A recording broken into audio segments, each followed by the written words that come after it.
My name is Dynas. I'm an MC out of South Florida. I live in the Fort Lauderdale area. I also stay down in Miami. Originally from New York, born of Caribbean parents, and I'm a dope MC. I got started back in around 1999. I met up with DJ Spinna. I went to New York to do a record with Records, and things didn't pan out. And eventually, Spinna was supposed to do the production on the record. He and I sat down with some of his other partners, and we decided to have me record for his Beyond Real imprint, which was, you know, it was a great experience. I got the opportunity to work with, you know, one of the best beat makers, producers in the game at that time. He was real hot, throwing out a lot of 12 inches and a lot of memorable remixes for Dilla, Soul, Das Effects, and a bunch of other people. So I was able to work with him and, you know, put out a couple of 12 inches. That's how I got started.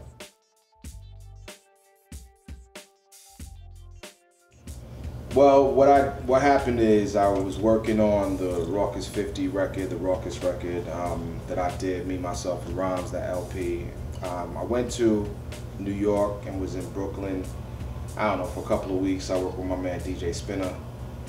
And during working for that, we cut like maybe, I don't know, 4 or 5 records, and we said we were going to use one of them for that project. And we recorded the other ones that we recorded. They came out so hot, we were like, we got to start another project, you know, right away. And there were a couple of labels that had stepped to me about, you know, doing a record with them after the Raucous release. And out of all of them, the one that I was really most confident about and wanted to work with was BBE, because everything they put out is quality music.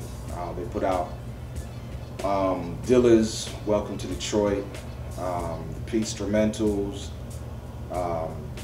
all the Beat Generation records that they put out were phenomenal records to me, and including DJ Spinna's, will.i.am's, Madlib, everybody's record that they put out I enjoyed. So I thought, since they put out quality music and they just signed J Live and was putting him out, another MC I respected, I decided, well, you know, why not go with them? We sent them the records, they were in love with them, and the rest is history. The name of the record, the LP, is The Apartment. The reason why I named it The Apartment is because basically a lot of the stuff that's on that album happened in and around the time that I got my apartment, my condo, and bought it. And you know, since I purchased it and been living here now for like about almost 8 years now, everything has transpired during that period. So, you know, it was me, my coming of age type record, you know what I'm saying? I put out an LP before, but this record was the most concentrated effort I ever done in terms of an LP. Right now, you know, the album is done. It has producers like M Phases. It has Illustrate, which is an awesome producer out of Atlanta.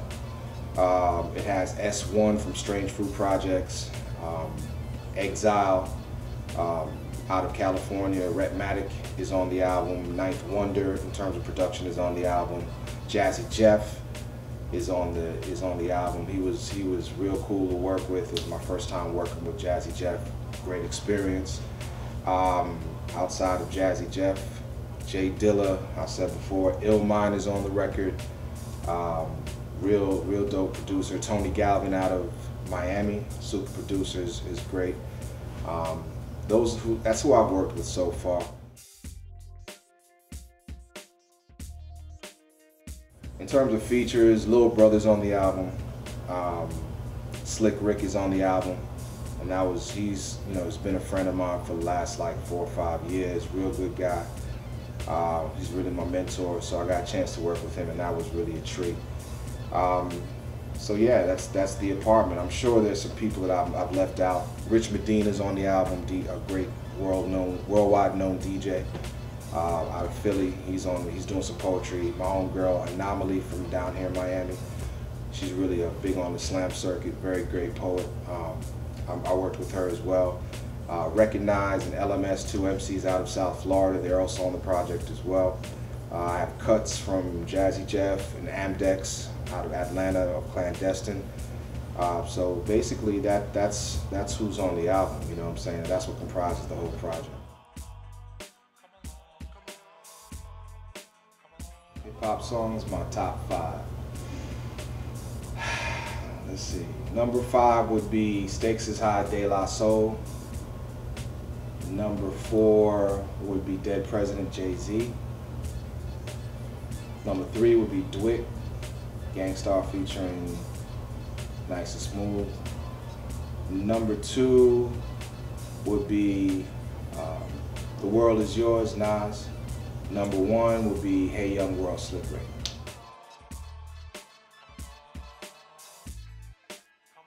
I'd say number 5 is A Tribe Called Quest. Number 4 is Death Certificate, Ice Cube. Number 3 is PE, It Takes a Nation of Millions. Number 2 is Ready to Die, Big. Number 1, Be the Great Adventures of Slick Rick.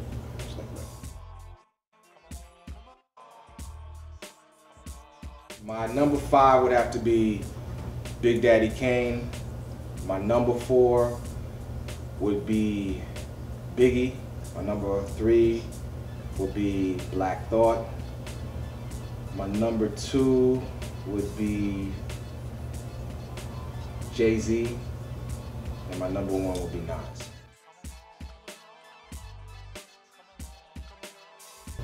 Nah, hip-hop is never dead as long as I'm alive. I mean, that's what it is, plain and simple. You know, the music that's out now, that's hip-hop, and it is hip-hop, you know what I mean? It's music that's made mostly for kids. That's the problem that I have with the current condition of the market or the radio or whatever it is, the industry, whatever you want to call it, you know what I'm saying? There's no balance. I'm cool with listening to a Soulja Boy if my niece or my nephew, my little niece and nephew, want to lean with it, rock with it, or do whatever it is that Soulja Boy is telling them to do, the bird walk or whatever it is. I'm cool with that.